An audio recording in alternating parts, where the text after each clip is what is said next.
Bonjour à tous, je suis très heureux aujourd'hui de vous retrouver pour ce nouveau numéro de School TV Le Mag. Une demi-heure sur la scolarité de vos enfants. Aujourd'hui, on se met en mode extra-school, extrascolaire. Attention, ça va slammer, c'est parti pour le sommaire de cette émission. C'est le paradis des poètes, le slam est désormais, c'est vrai, bien installé en France. Un art avec une véritable résonance mondiale qui a fait bien du chemin depuis sa création dans les années 80 aux États-Unis.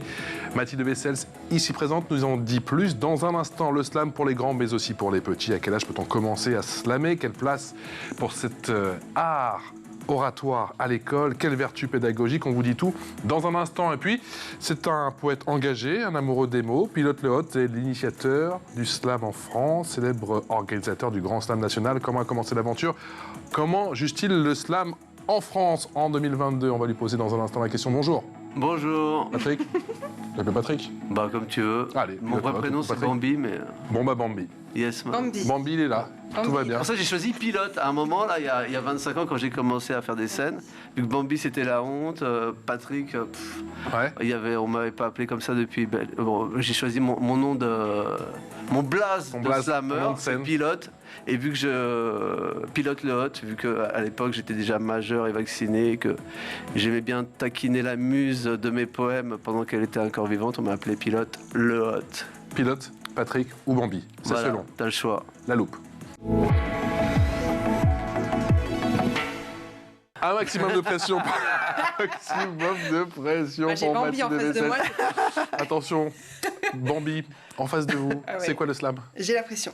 Alors, il nous vient évidemment de nos chers amis américains Allez. et plus précisément de Chicago dans les années 80. Alors, le slam, lui, il arrive en France dans les années 90 et plus largement dans les années 2000. Et savez-vous, Patrice, ce que veut dire tout slam en anglais? Ne trichez pas, je vous en supplie, parce Non, que je vous connais, vous avez l'œil un peu...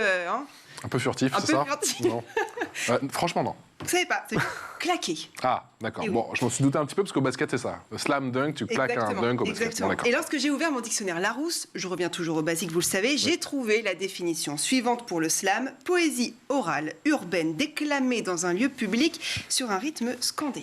Et qui l'a inventé aux États-Unis? Eh bien, son inventeur est un poète américain, Mark Smith. Pour la petite histoire, ce fameux Mark Smith a reçu à Chicago la médaille de chevalier des arts et des lettres par le consul général de France. C'était en octobre dernier, donc c'était il y a peu de temps. Et à l'origine, il s'agissait d'un tournoi de poésie, car le but était de rendre la poésie moins ennuyeuse, moins élitiste. Et donc, lorsque l'on parle de slam dans les années 80, vous pouvez aisément imaginer des slammeurs qui déclament donc de la poésie dans des bars et même dans la rue, sans oublier évidemment les lieux de spectacle, comme une scène de théâtre par exemple. Et vous me dites que c'est un nouveau moyen d'expression pour toute une génération? Ouais, effectivement, le slam est considéré comme un art engagé où des slammeurs donc peuvent rendre compte de leurs engagements et de leurs combats d'une façon plus familière, souvent en utilisant de l'argot ou du verlan. Le slam est considéré comme un outil de démocratisation et un art de la performance poétique. Concrètement, quand on écoute du slam, ce n'est ni de la chanson, ni un texte clamé. Alors, on va en parler avec notre invité dans un instant. Il y a débat, Je pense qu'il va il va nous préciser. Mais alors, il se situe normalement, justement, entre la diction et le chant. Vous avez vu, je prends des pincettes de fou. Hein. Oh, ouais, franchement, je vous ai jamais vu comme ça. Ouais, c'est vrai. C'est tout l'art du slam. Alors, le slammer est au service du texte, ne couvre pas trop de sa voix. Pour ce qui est des instruments, ils sont peu nombreux et ne sont là que pour accompagner la voix. Qui dit slam dit tournoi. Nous le reprécisera notre invité dans un instant. Bien sûr. Avec quelles règles? Alors déjà, les règles diffèrent en fonction des lieux, mais ce qui est important de préciser ici, c'est que tout le monde peut slammer. Mais pour ce qui est des tournois, le slam doit faire pas plus de 3 minutes, car tout dépassement de temps entraîne des pénalités dans le décompte des points. Le slammer ne doit pas porter de costume, d'accessoires, ni avoir de musique d'accompagnement. Et puis enfin, le jury est composé de membres du public. C'est lui donc qui décerne des notes entre 0 et 10, ce qui permet de déterminer le vainqueur de la soirée. Mais il n'y a pas que les tournois où les slammers peuvent se produire, il y a aussi des scènes ouvertes qui existent. Merci Mathilde. Ça y est, c'est Ça y est, parti. le plus dur est passé. On va voir ça dans un instant. L'expression orale avec Pilote Le Hot. Pilote Le Hot, l'initiateur du slam en France. Voici le témoignage, ou plutôt le slam, si je puis dire, de quelqu'un qui vous connaît bien, voire même très bien. Écoutez. Quand on vient aux soupes de Belgique, il y a des saucisses dans les lentilles, du vermicelle dans les gros bols et de l'amour tout bénévole. Parfois, il y a une couille dans le potage, mais toujours du cœur dans le partage. Partons à l'abordage. Faut que la soupe coule dans l'osophage. C'est comme un gros bouillon de lecture plein d'histoires et d'aventures dont papa serait le héros, dont papa serait le cuistot. Pour défendre la veuve et l'orphelin, son cheval à lui, c'est son scooter. Il fonce partout trouver du pain et des petits légumes en couleur. Faut le voir passer rue de Belleville avec son cheval électrique, chargé de 20 gros sacs d'oignons, donner de l'amour en randonnion. C'est comme un gros bouillon de lecture, plein d'histoires et d'aventures, dont papa serait le héros, dont papa serait le cuistot. Son épée, c'est son grand cœur, ou bien sa spatule en bois. Pour touiller des soupes, même pas peur, façon Robin des Bois. Pour donner aux pauvres, il prend en riche ceux qui veulent bien lui apporter. Pauvre Omar Mini qui chantonnerait de pâtisser pour faire rêver. Depuis qu'on est tous confinés, les filles se prennent pour des princesses, les SDF pour des chevaliers, et mon papa pour l'abbé Pierre. C'est comme un gros bouillon de lecture, plein d'histoires et d'aventures, dont papa serait le héros, dont papa serait le cuistot. Il a un petit rêve anarchique à Belleville, son village magique, avec l'économie du don, du lien social dans le bouillon. Quand on vient au soupe de Belleville, il y a des saucisses dans les lentilles, du vermicelle dans les gros bols, et mon papa, tout bénévole. Pilote le Hot, c'est son fils qui en parle le mieux. Bah, dans cette dimension-là, mais le sujet qui nous amène, là, c'est le slam de poésie, c'est ça? Donc le truc, c'est... donc déjà, si je peux me permettre... Ah, mais vous pouvez tout vous permettre. Donc slam, c'est comme ça, il y a des mots qui ont plusieurs sens, je sais pas comment on dit, c'est un homonyme. Voilà, c'est un homonyme. Un faux ami, quoi. Et en anglais, ça veut dire claquer, effectivement. Ça veut dire slam, c'est aussi le cachot. Tu vois, ça a plusieurs significations. Et ça veut aussi dire tournoi. Genre rugby slam tournament, c'est le tournoi du grand chelem de rugby. Tennis slam tournament, c'est le tournoi du grand chelem de tennis. Et un slam dunk, là, c'est en fait, dunk, le fait de claquer, c'est le dunk. Et un slam dunk, c'est un tournoi de dunk. Slam dunk contest, effectivement. Voilà, tu vois. Tournoi de dunk. Voilà, donc c'est ça. Donc après, et justement,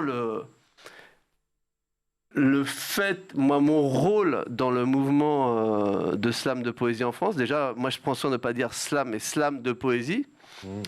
Et c'est que c'est le sens dans lequel slam de poésie, sauf dans un village d'irréductibles gaulois en France, où les gens, ils ont choisi de dire « ouais, ça veut dire claquer, donc je vais claquer Porte Nawak », ou je vais faire, tu vois, je vais en faire un genre, je vais frérociter le truc, l'incarner moi-même, puisque en fait, ça peut être un réflexe de vouloir incarner, de devenir tous des stars, d'incarner un truc. Mais le slam de poésie, c'est un tournoi ouvert à tous, avec des règles qui font que c'est ouvert à tous. Et ce qui fait que ça fonctionne, puisque c'est le sujet qui nous réunit ici, il me semble, c'est School TV, c'est sur l'école et la pédagogie en milieu scolaire. Et ce qui fait que ça fonctionne et que ça... en tout cas, moi, ce qu'on a fait depuis 25 ans et le travail qu'a fait Andy et qui fait qu'il en est là, là, il avait 10 ans et il écrit, tu vois, il écrit bien. C'est pas d'être dans le slam et de faire un truc à base de... Oui, c'est les dealers qui s'insultaient entre eux à New York ou je sais pas quoi, tu vois. C'est un slam de poésie, c'est d'écrire de la poésie. Donc ce qu'Andy fait là, c'est de la poésie. Et voilà. Et ce qui fait que ça fonctionne dans les écoles, dans les collèges depuis 25 ans, c'est qu'on invite les élèves on leur dit bon alors on va faire de la poésie. Ils font oh la poésie c'est chiant et tout. On va faire du slam. Et on va faire. Sauf que la poésie de slam. Slam de poésie.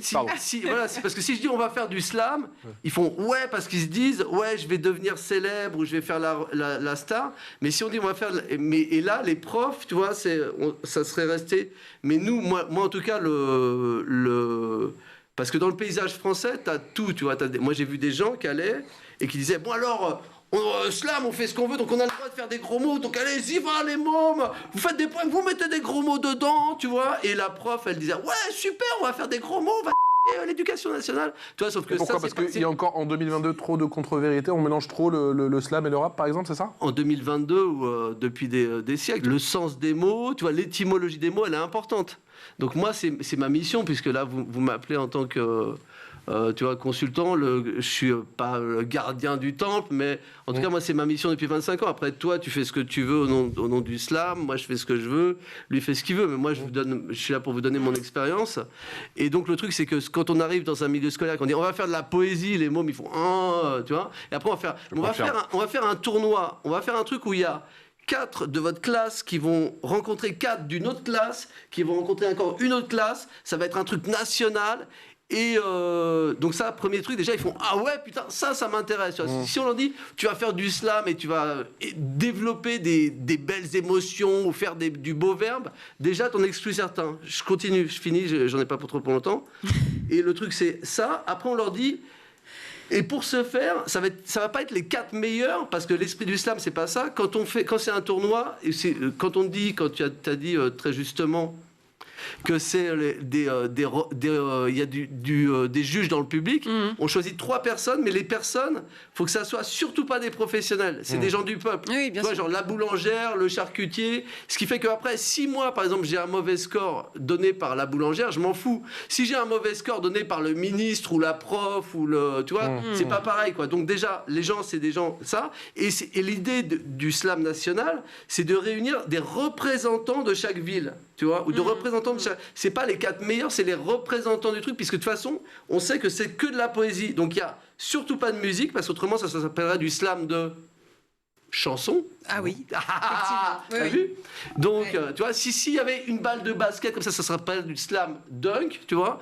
Donc, c'est du slam de poésie. Et pour finir, le truc, c'est 4 représentants. Et en milieu scolaire, le truc qu'on fait qui est exceptionnel, et si moi, mon but ici, quand je viens, c'est de faire qu'il y ait des équipes qui viennent de scolaire, c'est que c'est les 4 représentants de chaque classe. Et exceptionnellement, pour les adultes, c'est 4 adultes, tu vois, qui viennent, et là, il faut qu'ils disent leur poème. Mais pour les scolaires, justement, ça donne lieu à des projets de classe où quand on fait un atelier, on leur explique tout ça déjà. Donc déjà, là, c'est super open. On dit pas, faut que tu sois dans un genre, tu vois. Faut que tu sois dans de la poésie. C'est aussi vaste que la poésie. Ça permet donc d'évoquer la métrique, toutes les formes de poésie, c'est quoi les rimes, c'est quoi pas les rimes et tout ça. Et à l'intérieur, chacun met son style. Donc ça peut être un truc classique, un truc moderne, un truc, je sais pas quoi, hot, un truc du rap. Ça peut être tous les genres de poésie. Et c'est là, au niveau pédagogique, où c'est intéressant. Et donc ça, c'est les 4 représentants de chaque classe. Et voilà, quoi. En gros, c'est ça. Tu vois. Ah ouais, si. Et c'est que tu peux, en milieu scolaire, tu peux dire. Donc nous, on fait des ateliers. Après, chaque prof peut faire ses ateliers à l'éclairage de ça. D'ailleurs, on a fait un bouquin chez Retz, Retz, c'est des éditions scolaires, tu vois, voilà. Et voilà, c'est celui-là, donc qui est pas mal pour faire ton truc. Et si tu veux ramener, si t'es prof et que tu veux ramener une équipe au slam interscolaire ou au slam inter-collège et lycée, bienvenue, tu vois. Et le truc, c'est que, exceptionnellement, pour les scolaires, tu peux dire des poèmes qui sont de toi, en tant qu'élève, ou bien des poèmes qui ont été écrits par ta classe. Ce qui fait que ça peut donner lieu à une saison. Là, on fait ça sur la scène nationale toulonnaise avec des écoles. Je fais ça depuis 25 ans. Et donc, ta classe, donc le prof, tu vois, au début de l'année, il évoque la poésie. Ils écrivent des poèmes, les mômes, tu vois. Et les 4 qui vont représenter la classe, ils sont pas obligés de dire leurs poèmes à eux, mais ils peuvent aussi dire les poèmes d'un autre de la classe qui écrit bien, mais qui n'a pas la pêche pour le dire, tu vois. Et donc, c'est ça qui est intéressant. C'est que dans un milieu... Et pour que personne soit exclu, c'est pas les 4 meilleurs, c'est les 4 représentants. Et le but, c'est de faire quoi ? De la poésie, pas de faire des... Je rappelle ton ouvrage. Pas de devenir des stars et de faire des disques tout seul dans ton coin, tu vois. Que tu as effectivement évoqué 20 ateliers de slam poésie, de l'écriture poétique à la performance. C'est aux éditions Retz, effectivement. On va écouter un autre jeune qui a beaucoup de talent, Désiré. Que se passerait-il si l'on quittait ce monde ? Que se passerait-il si l'on perdait tout en une seconde ? Perdre ses proches à la suite d'un accident, d'un assassinat ou même de vieillesse, tout ça en un instant. Je me demande aussi ce que je ferais dans le séjour des morts. Je me demande si je serais toujours aussi fort. Toi qui m'écoutes, imagine-toi être seul sur cette route, ne serait-ce qu'une journée. Serais-tu triste, content, énervé, fatigué ? La mort me fait perdre tout mon sang-froid, rien que d'en parler, car j'ignore si un jour je reverrai les personnes que j'ai aimées. Mais la vie est si belle. Elle nous offre des cadeaux magnifiques et vraiment fantastiques, mais on se croit trop éternel. Pourtant, parfois, elle nous joue des tours. Elle a ses défauts et ses qualités. Pilote Lehotte, moi je suis toujours bouleversé quand j'entends ces jeunes. On est souvent surpris par la maturité des textes, par les prises de position. On est forcément engagé quand on fait du slam de poésie. Bah non, pas forcément. C'est aussi vaste que la poésie, encore une fois. Parce que si tu abordes les mômes en leur disant il va falloir que tu sortes des belles émotions, des grandes idées, tu vois, si tu l'abordes comme un genre... Ça met une pression. Ouais. Ça, ouais, voilà, et ça bloque. Et puis ça force à être dans un truc formaté, tu vois. Alors qu'en vrai, non, t'as des poèmes qui sont... ingénu, tu vois, c'est ça qui est magique dans le slam de poésie. C'est pour ça que je continue, moi, depuis 27 ans, tu vois, parce qu'à tous les coups, tu as des petites ovnis, tu as des trucs parfois qui sont super engagés, puis tu as des trucs qui sont magiques du fait de leur...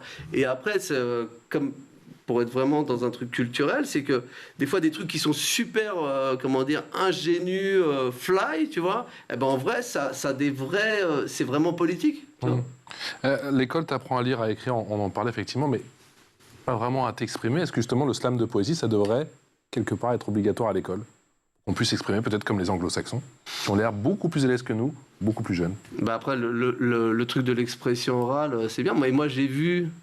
T'as vu des jeunes se transformer, toi, justement? Ah ouais, bah ça c'est clair. Des jeunes, des vieux, même des adultes. Mais ce qu'on a vu, c'est que la suite, par exemple, il y a 15 ans, c'était un peu le truc novateur. Et maintenant, le truc novateur, c'est les concours d'éloquence, tu vois. Ouais, c'est vrai. Oui, bien sûr. Tu vois, donc c'est vrai que le fait de s'exprimer en public, bon, ça a des, c'est important que quand la formule magique, c'est la pensée, la parole. Tu vois, la parole, formuler les choses, c'est aussi important. On va écouter Anaïs qui s'exprime, qui nous fait un très beau slam là aussi. Je suis ce que je veux. Je sais ce que je veux. Les règles, les promesses, je les laisse aux autres. Moi, je vis ma vie librement. Je laisse le vent qui me porte et m'emporte vers ma destinée, la liberté. Chaque jour qui passe est une destination nouvelle pour moi. Je veux ressentir les frissons, l'émotion, traverser mon corps et passer entre mes doigts. Car la lionne qui sommeille en moi n'attend que ça. Je suis qui je veux. Je sais ce que je veux. Je ne me suis jamais laissée tomber. Moi, je me suis toujours relevée. Des questions, je m'en suis posées. Des réponses, pas besoin d'en trouver. Parce qu'à partir du moment où je sais qui je suis et où je vais, partout je la chercherai, même sans savoir où aller, et je la trouverai, ma liberté. Pilote Léote, pas de discrimination pour le slam de poésie. Ça attire autant les garçons que les filles. Bah ouais, c'est ouvert à tous, ouais. Pas spécial, ouais, voilà, c'est... Non, moi, ce que je me disais là en regardant cette vidéo, c'est que moi, mon travail, c'est mon travail d'organiser, le seul slammer, c'est des poètes qui sont sur un slam, et le seul slammer, c'est celui qui organise, tu vois, c'est celui qui, le tournoi, donc c'est toi qui organise le tournoi. Non, mais tu vois, après, mais il y a des centaines de personnes qui organisent des scènes dans toute la France. Et voir le coach d'une équipe, c'est le prof, tu vois. Donc moi, quand je fais le truc, je fais, tu parles à ton coach, et ton coach, c'est ton prof, tu vois. Avec le slam de poésie, on apprend avant tout sur les autres ou avant tout sur soi-même?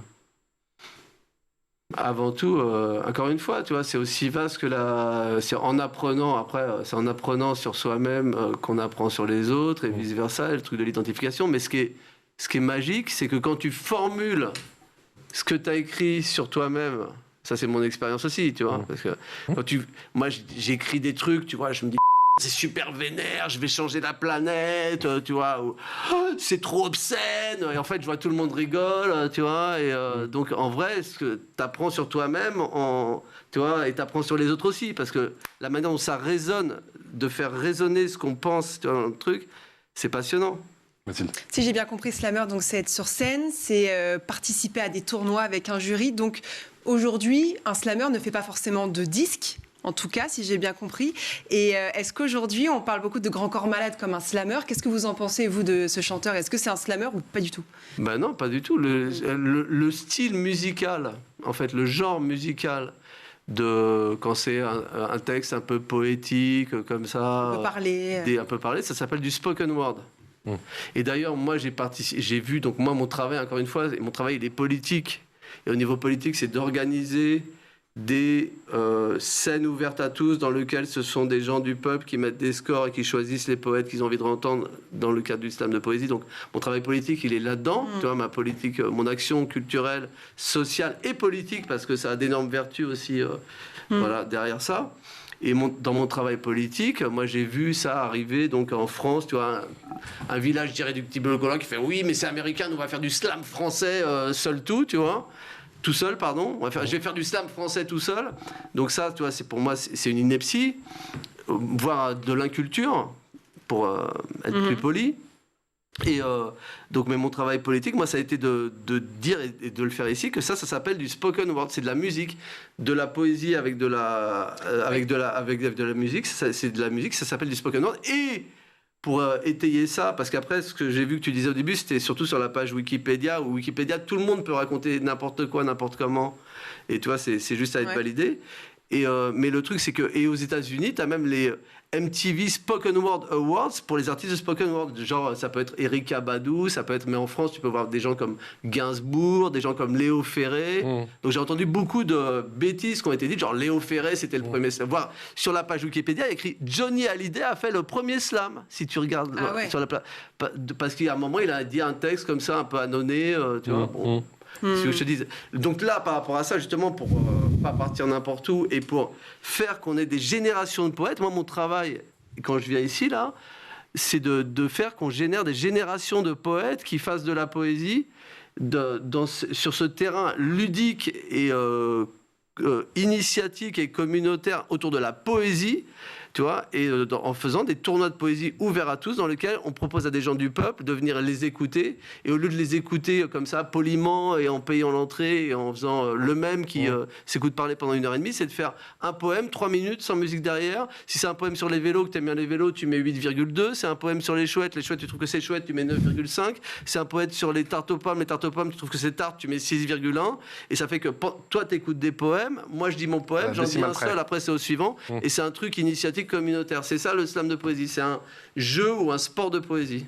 Et tu parlais justement de cette nouvelle génération, en quoi elle est singulière? Il y a une nouvelle génération de poètes qui émerge en ce moment en France?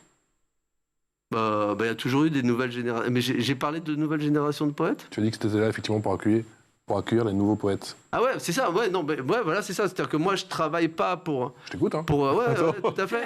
Ouais, donc la nouvelle génération, c'est ça, on a toujours cru qu'il y avait une...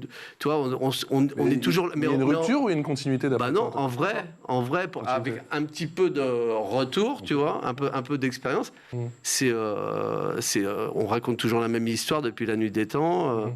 Tu vois, et c'est toujours la même histoire qu'on revisite. Et l'endroit poétique, pour parler de poésie, là, l'endroit poétique où il y a quelque chose de nouveau, c'est quand on formule les choses avec un éclair. Pour moi, l'instant poétique, c'est quand c'est l'éclair d'intelligence ou l'éclair de malice quand tu formules quelque chose, tu vois. Mais on revisite toujours les mêmes choses, quoi, tu vois. Et le mondial, donc c'est chaque année. L'année prochaine, ce sera du 15, je regarde mes petites notes, du 15 au 21 mai prochain. 15 au 21 mai 2023. Comment tu procèdes du coup pour que ce soit accessible pour la traduction? Alors pour la Coupe du Monde, le truc c'est que déjà avant la traduction, nous on veille à ce que dans les différents pays, les gens ils aient organisé ça, donc des tournois où c'est des gens du peuple qui ont sélectionné les poètes. Déjà, c'est pas tu vois, le mec qui a une production derrière lui ou quoi, il faut que ça soit un vrai tournoi. Et après, on a nous, il faut qu'ils envoient 6 poèmes, donc c'est les gagnants de leur pays, ils ont envoyé 6 poèmes avant le 15 janvier. Nous, on prépare les traductions vers par vers pour langue originale français-anglais, langue originale français-anglais, langue originale français-anglais. Donc on fait des PowerPoint comme ça. Et le poète en japonais ou en suédois, quand il performe en suédois, il fait... Et derrière, tac, on fait défiler anglais-français, anglais-français, langue originale anglais-français, langue originale anglais-français. Et c'est notre taf, en fait, et d'automatiser tout ça, c'est pas possible. Donc on est obligé de passer par là. Et ça fait 6 poèmes par poète, par 20 pays, et donc là il y a des centaines d'heures de boulot, mais c'est de la poésie, tu vois. Et par exemple, les gens qui relisent les poèmes, tu vois, tu as des gens qui nous aident en tant que bénévoles, et si tu aimes bien la poésie, bah, tu relis le truc, les traductions. Donc encore une fois, on est vraiment des trimards de la poésie, quoi, pour faire des tournois où le but c'est d'inviter la boulangère, le plombier à venir mettre des scores. Et ce qui est passionnant, c'est ça dans la Coupe du Monde, c'est que tu as le mec qui performe en japonais, tu le vois le performer dans sa langue. Et au niveau de la traduction, on n'est pas obligé de se prendre la tête pendant des heures, mais l'important, c'est de comprendre de quoi il parle. Et ça montre une chose, c'est que dans le monde entier, on est tous pareils, tu vois, un peu. Et c'est ça qui est passionnant. L'info en plus.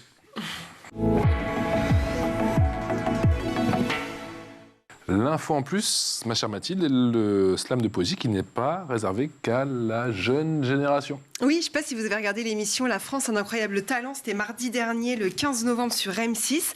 Eh bien, les téléspectateurs ont pu découvrir des slameurs peu communs. Il s'agissait de plusieurs résidents d'un EHPAD situé à Dinan, en Bretagne. Vous les voyez là sur l'écran. Ils étaient accompagnés de Will, un rappeur originaire de cette ville bretonne. Alors, on peut dire que leur prestation a touché les téléspectateurs car ils ont chacun raconté un peu leur histoire à travers ce slam. Mais malheureusement, ils n'ont pas été qualifiés. Dommage. Mais le plus important à retenir dans cette histoire, c'est que le slam n'a pas d'âge. Et je pense que vous n'allez pas me contredire, évidemment. Pas d'âge pour pratiquer le slam de poésie. Est-ce que le slam de poésie, c'est comme le bon vin? Alors après, il y a ce qui est passionnant, ce qui est intéressant dans ce qu'on fait dans le slam national et dans la Coupe du Monde, c'est que et surtout au niveau national, tu as des poètes, là tu en avais un, comment il s'appelait, Slo Périlleux.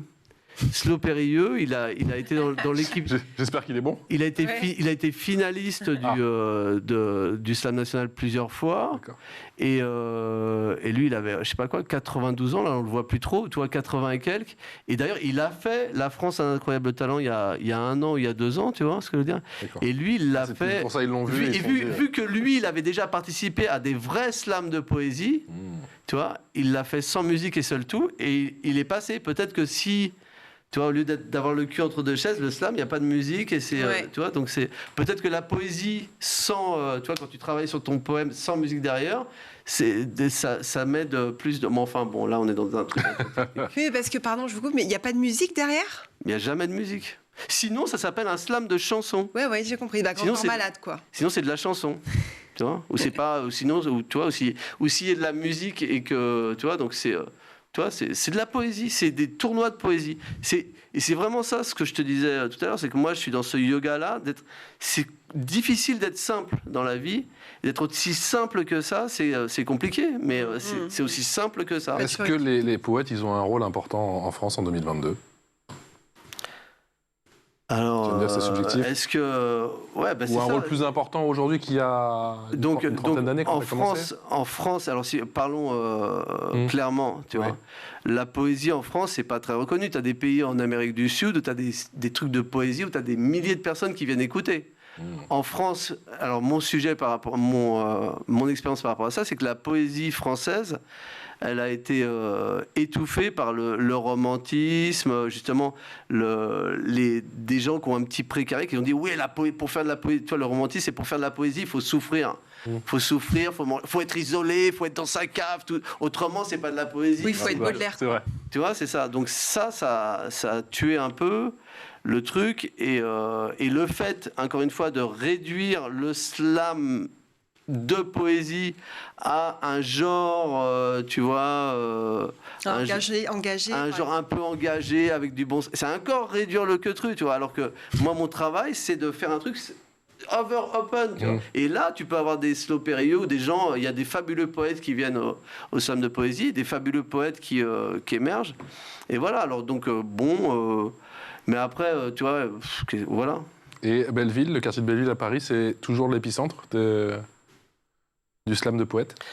Bah alors là, je me concentre à chaque fois pour dire slam de poète. Attention, pour pas me faire reprendre par la patrouille. Alors donc le festival, le slam national et la Coupe du Monde, ça se déroule à Belleville parce qu'on a notre maison des poètes qui s'appelle Culture Rapide, qui est rue Julien Lacroix, et donc là voilà, ça c'est Culture Rapide. Donc on peut boire un coup aussi. C'est pas une maison de la poésie, c'est une maison des poètes, tu vois. Donc il y a une nuance, voilà. Et ça, donc on s'est installé. Il y a une sorte de tolérance dans le quartier de Belleville qui fait que on est toléré et ça se danse autour de Culture Rapide, quoi. Ouais, effectivement. Mais après, ça pourrait être, c'est parce qu'on met cette énergie-là. C'est vrai que tu as une sorte de truc où tout le quartier, ça fait 17 ans qu'on fait le slam national et la Coupe du Monde dans le quartier.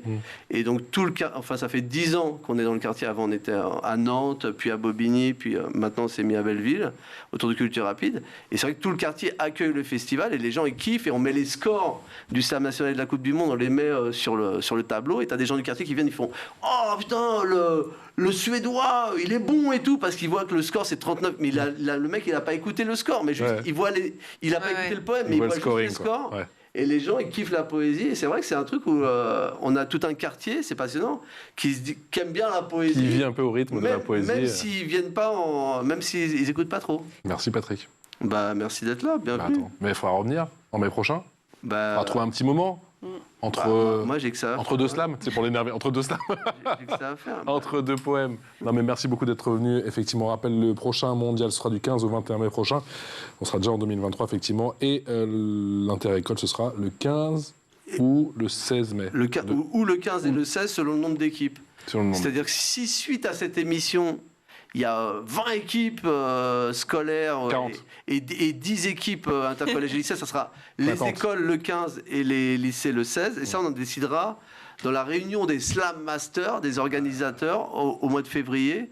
Et donc, selon le nombre d'équipes, voilà, donc j'espère s'il y a des profs qui écoutent ou quoi, qui ramener des équipes, bienvenue, quoi. L'appel est lancé. Merci beaucoup, mon cher pilote Le Hôte, d'être venu nous éclairer sur cette pratique du slam de... Poésie. Merci Mathilde, Mathilde l'a compris. Excellente journée en votre compagnie.